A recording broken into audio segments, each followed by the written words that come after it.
call HBCUs experts in culture and acculturation. Oh, I like that. I think the process of turning a formerly enslaved population into a thriving professional class is highly underappreciated in the global human experience. Yes.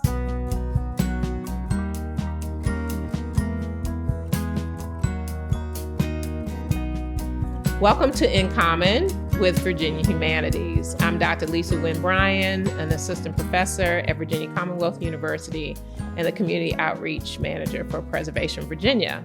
We are in the historic House on Market in Petersburg on Market Street. This space is beautiful.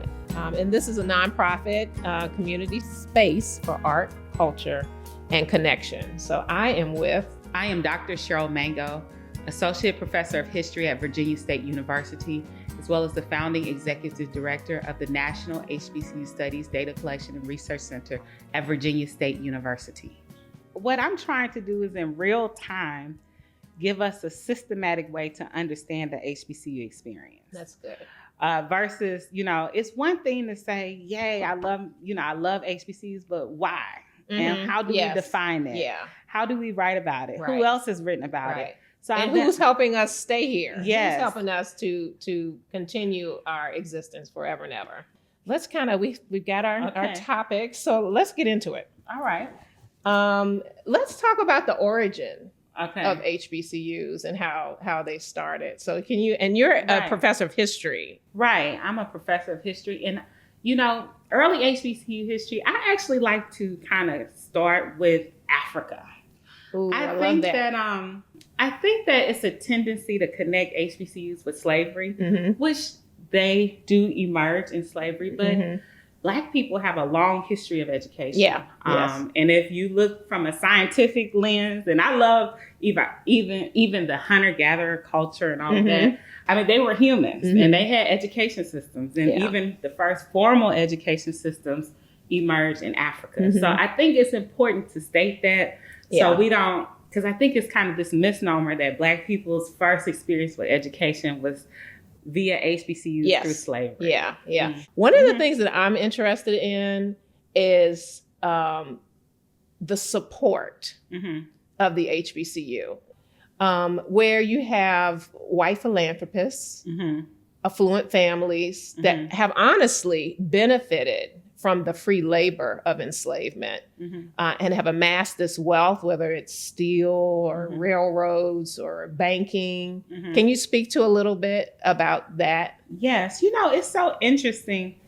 Yes, they are Black, but largely with the assistance of white philanthropists and so forth. Yeah. One of the reasons why I created HBCU studies is because I believe that we needed critical analysis. So a large part of my training and what I do is I like to critique HBCUs, and I try to find a way for us to critique them in a way that's comfortable, because we are very protective of HBCUs, as we should be. Yeah. And I think that that's what has allowed them to survive.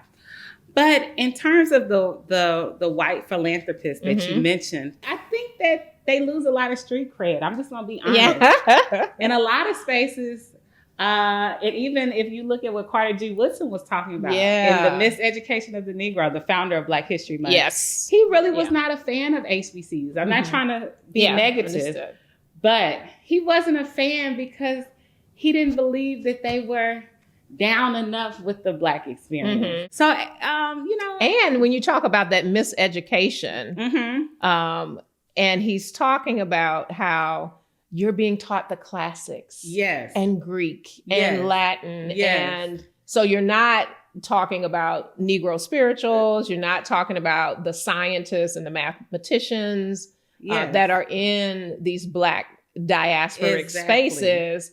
You're being taught the curriculum that you're being taught. And so I think that's what he was trying to steer our community away from.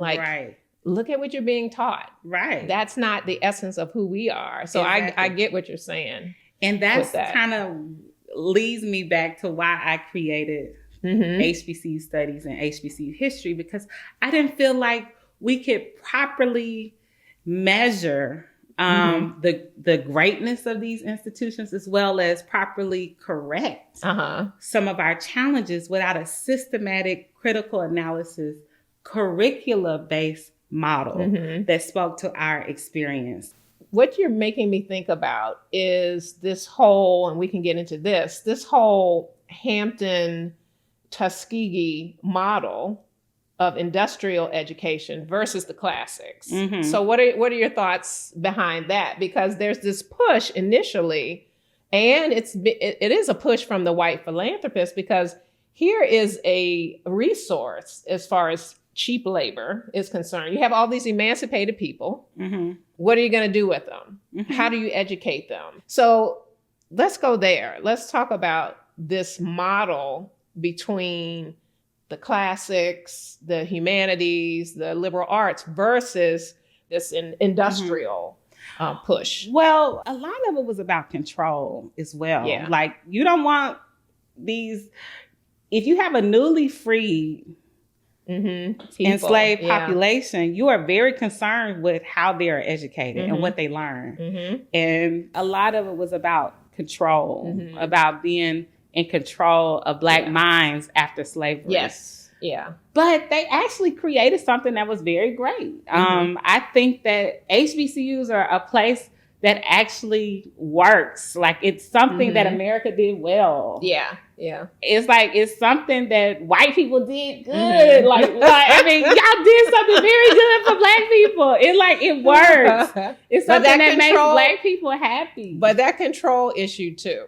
It is a control issue. I'm going to tell you when to pray. I'm going to tell you how to dress. I'm going to tell you the paternalism. When to eat. Yeah, like the paternalism. I'm on your board of visitors. I'm your president. And so a lot of people don't know that either. That, not until probably around the 1920-ish period, you've got a white leader. You have white men leading these institutes primarily. Yes. So, and I'm so glad. So would you say that HBCUs are very complex then within the American experience? Definitely. They represent all these complexities. Yeah. And so let me ask you a counter question. Okay. So, I tell my students just about every class that diasporic people are not a monolith. All Black folks are not the same. So I also feel that all Black institutions are not the same. So you can't compare a Spelman College, I love Spelman, so I'll talk about Spelman College to even a Bennett College, to the two remaining historically Black female campuses. You can't compare a Howard to a Virginia Union or more. I mean, every school has a different a personality, I think. It's culture. Yeah. It's interesting. I call HBCUs experts in culture and acculturation. Oh, I like that. I think the process of turning a formerly enslaved population into a thriving professional class is highly underappreciated in the global human experience. Yes. And essentially, you have the Harlem Renaissance. About 50 or 60 years right after enslavement. Yeah. So you have a literary movement of Black people right after we went through nearly 250 years of legalized anti-literacy. And that is only possible, although everybody that was a part of the Harlem Renaissance did not attend the HBCU, but it's largely possible because of the professional training that the HBCU. And these Black, think tanks, these spaces that are occurring. Where you're learning how to professional music. Yeah. You're learning poetry. You're learning how to engage with your environment through literacy. Because let's go back to Booker T. Washington. Because I feel like, so historically, and again, you're the history professor, but, Frederick Douglass is now gone. Booker T. Washington has his period. He's gone. And I think, to me, that's when things started to open up. It's almost like he had a lot of control with the fundraising, and he was connected to a lot of the white philanthropist that he was able to, who wanted to hold on to this industrial style of teaching. And then he passes away, and W.E.B. Du Bois, they didn't really agree, or, I wouldn't say didn't get along, but, they didn't agree, with the approach. And so I feel like that's when we were able to share, or start to share more fully and freely, our music, our literature. And so you get into that Harlem Renaissance period. Right. And I think that what's instructional about that is that HBCUs demonstrated the capacity of Black people from even in the Harlem Renaissance, to being Black coaches, to being Black quarterbacks. Like, we just led in so many areas, like being a Black point guard, being a woman educated, Black HBCUs led in so many areas beyond the Black community. Yeah. And I'm a presidential historian. And it's not many Black presidential historians, but I so happen to study the American presidency in HBCUs. So we'll just jump into that. So which president I'm thinking, which I love Jimmy Carter, but which president do you feel, in starting the White House Initiative, which one took the most care and concern and focus on HBCUs in your opinion? Believe it or not, I would say it was Ronald Reagan. Really? Yes. Republicans and conservatives have always been supporters of HBCUs. And one of the reasons, we can say that maybe if you don't like integration, hey, well, we could just fund you as long as you'll stay there. That's one reason. But HBCUs epitomize pull yourself up by your bootstraps ideology. But Reagan actually did, and this is my book, what my Virginia Humanities research is funding. Okay. My husband's Jamaican, so in Jamaica, big up to Virginia Humanities. Right, big up to Virginia Humanities. Fellowship. But Ronald Reagan had the opportunity to totally eliminate HBCUs. And he did not. He did not. Jimmy Carter created the White House Initiative on HBCUs, but he did it under pressure from his Black constituency. It was real questions over, a lot of liberals kind of did not, but they was like, well, if we want to get rid of segregation, why would we have HBCUs? Wow. Why do you need these spaces? Yeah. Because people ask those questions all the time. Yeah. Why do you need a Black school? Right. Why do you need a Black organization or fraternity or sorority? Why do you need a Black church? Sunday morning, here's the phrase everyone says, Sunday morning is the most segregated time, of the week on a Sunday morning. But I wanted to talk about the survival piece. And, one, I don't even know if I can say her name, but Dr. Belle Whelan, who was the president of the Southern Association of Colleges and Schools, said to me one time, people are saying, oh, HBCUs are closing, HBCUs are closing. And she's retired now from Sachs. But she said, just as many white schools are closing, and I think it's the number, 107 HBCUs are in existence now. And this whole thing of, because I have a connection, we have to talk about HBCU connections, but my mother went to St. Paul's College, and St. Paul's College is now closed, but there is a museum and archive space in Lawrenceville still. So what are your thoughts about the survival or the existence and continued thriving of HBCUs? Well, quite frankly, I'm concerned as someone who's a presidential historian and someone who tries to think critically about the HBCU experience. I do think it's a great experience. I'm a product of it. My dad went to the NFL playing under the legendary Grambling State University coach, Eddie Robinson. My mother went to Grambling, graduated. My whole, I grew up on a street named after me because of my HBCU lineage. But I am concerned. I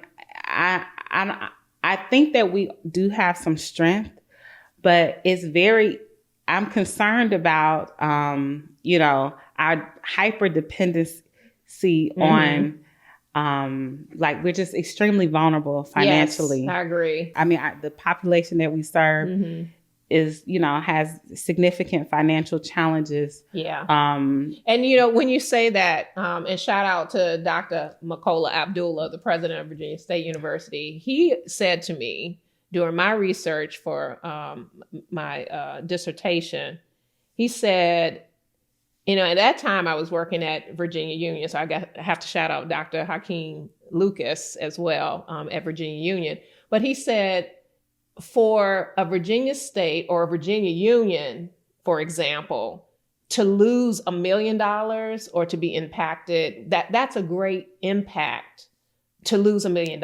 Yes. And if you look at the finances and you look at the endowments of the HBCUs, and I saw this with the United Negro College Fund stat, that collectively of all HBCUs, the endowment totals $5 billion. Right. And there are institutions, and some of them are Ivy Leagues. They're very old institutions like a Harvard that has more than $5 billion in endowment. But collective, that is scary. That is vulnerable. Vulnerability of an institution, that can impact an institution if something were to occur and you lose $1 million. I also think a part of that vulnerability, and I raised money for 22 years of my life in higher ed. So when I think about that catching up or the loss of income, and you see a lot of, lawsuits that are happening now at HBCUs where they're going, especially the state institutions, going to the state or to the Commonwealth or to the legislator and legislation and saying, hey, you owe us. This institution received, this amount of money and we should have been receiving this income and we haven't. So you're trying to catch, and I think that's a part of the vulnerability. Yes. That you're losing this funding that should have been coming to you anyway. Yes. And it's that vulnerability, it's the financial vulnerability, and it's going back to this issue that I'm trying to help the public understand, which is HBCUs existing as majority Black institutions legally in 2026 and beyond. Yeah. I think that is a serious question that HBCUs are going to, unfortunately, maybe have to really understand that process, the legal process involved in our capacity to exist as majority Black institutions in 2026 and beyond. And this is going back to Reagan. This issue came up before. Are HBCUs segregated institutions? This has actually been a seminal legal question that had to be answered. And it was answered. Yeah. And it was codified that they are not. But that doesn't mean that things can't change. We've seen a lot of questions that we thought was existing precedent change. And I'm very concerned about that. I'm very concerned about how we navigate inside of a post-race-based politics or inside of race-based politics. And that makes me think of another point too, that, and for our audience, you don't just wake up one morning and say, I think I'll be an HBCU. Right. There's a designation. That is a federal government designation to be an HBCU. So there are not going to be any more HBCUs. Right. And so you have to meet certain historical criteria to be classified as an HBCU. So that dwindling or that vulnerability, and it's sad to talk about. It is. It is a reality that we have to consider. And I'm sure all of the presidents are thinking about this constantly, this balance between those revenue streams.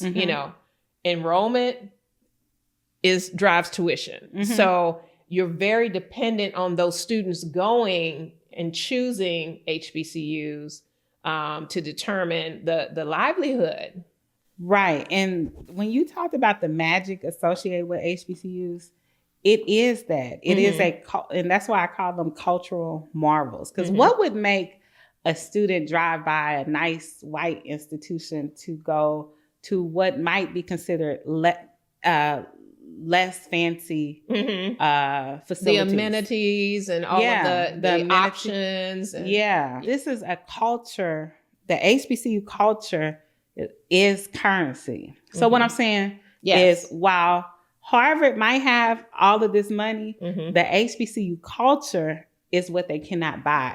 The HBCU culture is what you can't put a price tag on that. Right. And that is the survival mechanism of HBCUs. It is that calling. It is the love in the heart. When you explain to me about your love and there's so many people who did not necessarily attend the HBCU who love HBCUs that way. It's white people who love HBCUs. It's people. But you cannot deny the impact. Right. Because I didn't attend an HBCU. A lot of people think I did. And I talk about Spelman so much. People think I went to Spelman. But I could not avoid it. I was surrounded by it. My parents, my aunties, my uncles, and that was the only space they could go to. Exactly. They didn't have the option. Exactly. So let's talk about, when we talk about numbers and data and how we sustain ourselves, what are your thoughts about how do we do that in this day and time? I think one of the most I'm saying that HBCUs are powerful. Because in spite of not having money, I'm saying that what's overlooked, we talk about the NRA lobby. The HBCU lobby, I argue, is the most powerful lobby in American history.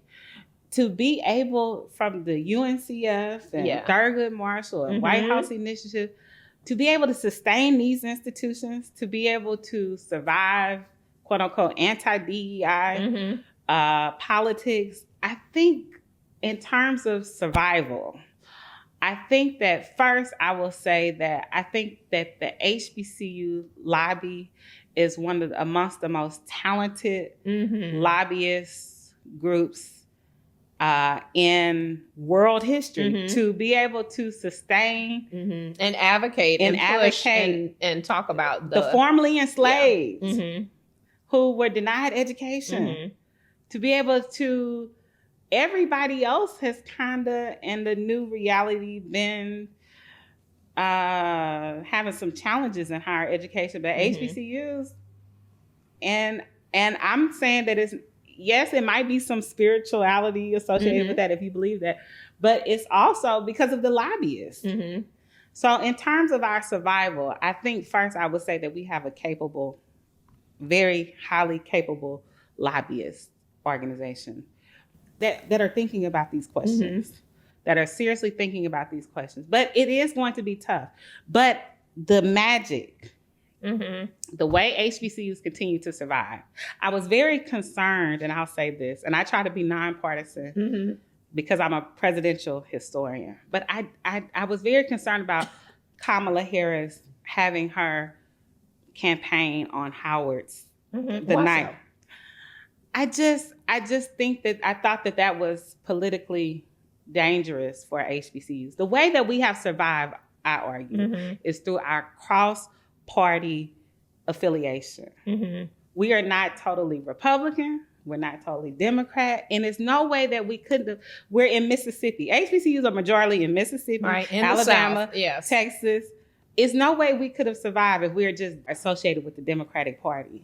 And so I think that one of the ways that we continue to survive is by being bipartisan.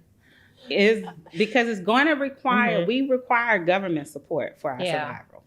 I also think, though, I'm going to tell you what I liked about it. Okay. I also like the fact that she was not hiding.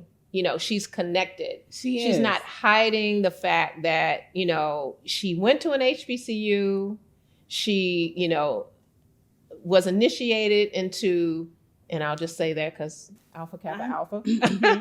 But, the fact that she celebrated her background as well, and I think a lot of times white candidates or non-Black candidates are not shy about discussing what they're a part of.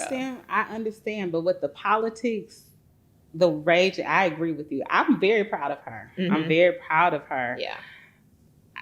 Words can't describe, but politics is also another thing as well. Yeah. And so I was concerned about that. I was concerned about that because I understood that Ronald Reagan could have shut HBCUs down. Mm-hmm. That's a lot of power. Yes. For one person to have. Well, his administration. Yeah, yes. But the leadership of the country could say something that is very American. Yes. To say, Yes. And so that's what I was concerned about. Yeah. I'm very proud of her, but I was concerned about that. I think that HBCUs being apolitical has been a part of their survival mechanism. But could you also appreciate the exposure that it brought to the HBCU? And then all these things I claim it. I'm a part. My success is a part of Kamala Harris's success as an HBCU candidate. So tell me about, do you feel, because I noticed, I'm so happy about your support of HBCUs and stuff like that. So how do you feel that you did not attend? Does it make you feel, I attended undergrad HBCUs, but I have noticed. Shout out your institution. Grambling State University. But I have noticed that I have African Americans who did not attend HBCUs. Sometimes it seems like it's a little something there. How do you feel about that? Well, and again, this is as a professor of Black Studies, I am a part of the diasporic community. And I come from a lineage of people who could not go to PWIs, predominantly white institutions. And so, it was a matter of circumstance for me. And I think that's, what happens in my generation. But when I was in high school and I was excelling and, you get to this point, I told my mom, here I go again with Spelman. I said, I want to go to Spelman. And she says, oh, you can't go to the inner city. You can't handle Atlanta. You're from Lynchburg, Virginia. How can you handle Atlanta? I said, okay, I'll go to Howard. And same thing. Washington, D.C. I don't think a little girl from Lynchburg can handle Washington, D.C. So I said, okay, I'll go to Hampton. My aunt went to Hampton. So I applied to Hampton, and it was timing because I literally ended up going to James Madison University. They gave me an entire package. And look at the trends, and I'm about to tell my age here. But, in the 80s, in the late 80s, there's this trend, and particularly in Virginia, where SHEB, the State Council of Higher Education, is allowing these programs that you can't classify now because of all the DEI things, as Black freshman weekends, minority weekends. And so Black students are being invited to predominantly white campuses to check it out. And I was a part of that trend. That's happening in the late 80s. And so that's how I ended up, and it's not that I didn't even consider, because I think there are some Black folks who, and again, we're not a monolith, who don't even look at the HBCU space. And for me, being a preacher's kid, my parents didn't make a lot of money. This was the choice. Yeah, I had to go to JMU. They were paying for everything. It was just a better choice for me at the time. But it's not that I didn't want to go. Right. And so it's my environment. It's my circumstance. During that same thing, my brother, he applied to UVA, but our parents are products of HBCUs. Right. And they didn't have a choice. They couldn't, maybe, looking at their generation, they didn't have the option because of segregation. And in fact, my mother came out of high school right after integration. I think she graduated like 62 or something like that, and went to St. Paul's College. And she was a singer, and she got this scholarship to be in the choir, and they toured, and they went, and I get, goosebumps every time I go down to St. Paul's College Museum and see, the archival things that are there, and look at the yearbooks and hear the recordings of the choir from the 60s. And again, I think that speaks to that nostalgia, that heart tie. So to be a part, I am a part of the Black community. And so my academic choice was to go to a PWI. For me, I think it was a choice of circumstance. And for me, it's the history that compels me, that draws me. And I've just written about it, researched it, and just, gotten as close as I possibly could in doing that. Yeah. So, Yeah. It's and it's so interesting because I always knew exactly which HBCU I was going to. Because did you grow up around Grambling? And it was legacy admissions, we hear a lot about that. But for HBCUs, we know legacy admissions are huge. Yeah. And so I always knew from the time I was a child that I was going to this HBCU. it was no right. Now, question. Did you have a choice, or did you feel like you had a choice, or you just knew? Or I had some uncles that went to our rivalry HBCU, Southern. I don't even know if I want to mention them, but no, I love them. But I remember being 6 years old and the Bayou Classic came on TV. Oh, yeah. And it was like, who are you cheering for, Southern or Grambling? And I remember I said Southern. And they was like, we're going to put you out. And I was so I knew from that time that the choice, it was that serious. Yeah. Yes, it is. It is serious. So I always knew that I was going to that institution. And I had some great experiences there as well. Having my professors mentor me and stuff like that. And so it was really a great experience. Yeah. It really was. But it was right by Louisiana Tech. And, they had the pool and they had all of this new facilities and all of that. But it's interesting. It didn't really bother us. It's like we never felt inferior. Yeah. It didn't really bother us. You were in your space. Yeah. And that was your environment. 5 minutes away, literally. I don't want you to put too much personal. But how would you compare your professional work experience working at each institution? You just feel the difference. Right. Everybody looks like you. Okay. Your professors. Right. I've had students come up to me at VCU and say, you are the first Black professor that I've ever had. I've been here 4 years and you're the first. That's scary. Yeah. That's not a good thing. And I also teach a course on race and racism. So that's another in a predominantly white space to have those conversations. It's just, it can get, they're ready to talk about it. They want to talk about it. So, and interestingly, I have challenges talking about certain Black topics at a HBCU. One of the most difficult classes that I ever taught was hip hop history. Really? It was very difficult for me to get around to be able to critiquing hip hop. And that was a challenge for me. And talking about religion,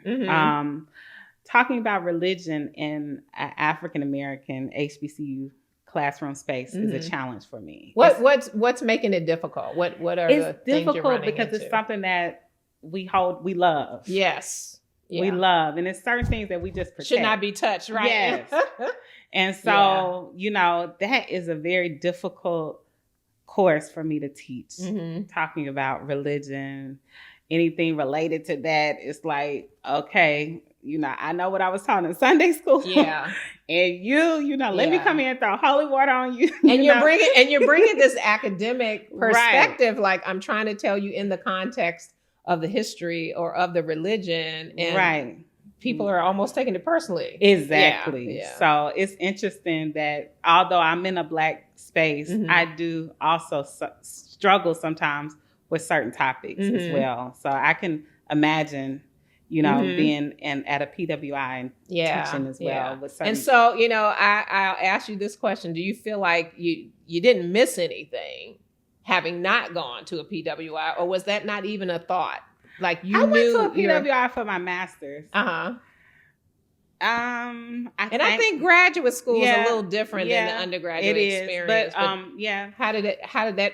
Did you feel like, this is felt really different? I felt very different. Did you feel like the HBCU had prepared you in a certain way to kind of? I was very prepared. Exist, I was very prepared. I was actually surprised that, and it's only 2 PhD programs at a HBCU, in history. And because of my master's experience at a PWI, I was like, I want to try go back to an HBCU for my PhD. And the way that we were able to engage with the topics was completely different at the HBCU versus at the PWI. Like at the PWI, we were like, does racism even exist? You know, whereas yes, I'm like, okay. But then I'm like, all right, I thought but then when I got to the PhD or when I get to the HBCU, the way we talk about race, we're like, can you believe this? Oh my God, look at what she done said in this writing. Right. Oh my God. Like when we would have discussions. Like when you're with your people. Yes. It's just like, it was like, can you believe what this author done said? Oh no, I'm over what he wrote. I can't believe this thing happened. I feel the converse, like being at, talking about there are not as many HBCUs that have a Black Studies program. No, it's not. And so, that converse, but I can go to a committee meeting and I might be the only Black faculty person on the committee. So, that's very different. That feels very, even the fundraising aspect, at a predominantly white school versus an HBCU, we're targeting different alumni giving. Yes. All of the things. Right. Just feel. Right. And I'm just going to a feeling, but the atmosphere is just different. It is. And interestingly enough, I think I've had a really, really great experience with my department, but I have been the only the only Black tenured track person in my department since I've been there. Wow. But I've had a great experience with my colleagues.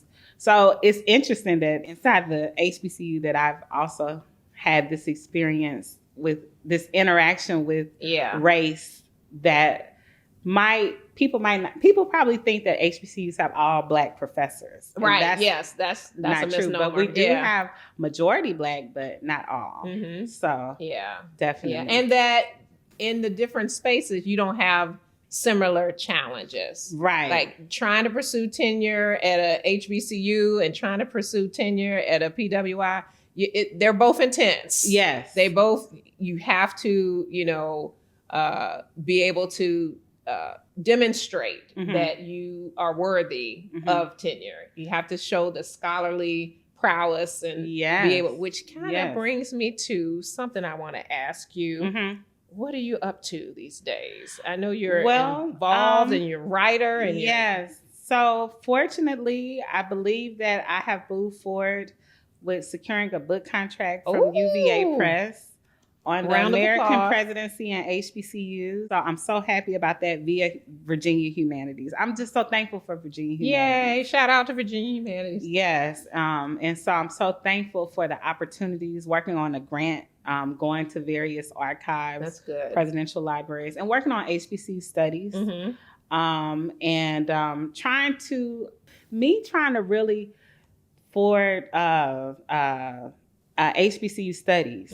Like it's not really, it's a thing, but it's not really a thing. But I'm hoping in the future that people will catch on to what I'm trying to say. I love that. I'm hoping that people will catch on to this theory and this practice and understand that works before the term HBCU studies came about exists under that umbrella. Works that our future will exist under that umbrella and will continue to engage with me in understanding the HBCU experience as a global experience, as a human experience, absolutely, as a political experience, not just a Black experience. And that's really a part of the work that I'm engaged in, is helping the larger public understand HBCUs as a beyond the Black experience. It's a Black experience, but it has implications for all of humanity. There are spaces that must be preserved. And change is coming. We know that.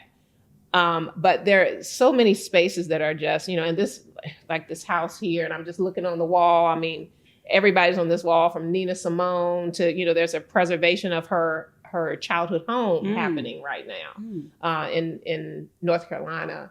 Earth, Wind, and Fire. Like all of these things that are so important to our history, to our preservation, to our survival as Black folks. Yes. And we're assigned to it. We got to do it. We have to do it. And I would say, and from my perspective as kind of trying to create HBCU studies, that the curriculum is our preservation space at HBCUs. Like, we need to embed our experience in the understanding of, like, we need students that's in finance to understand HBCU finance.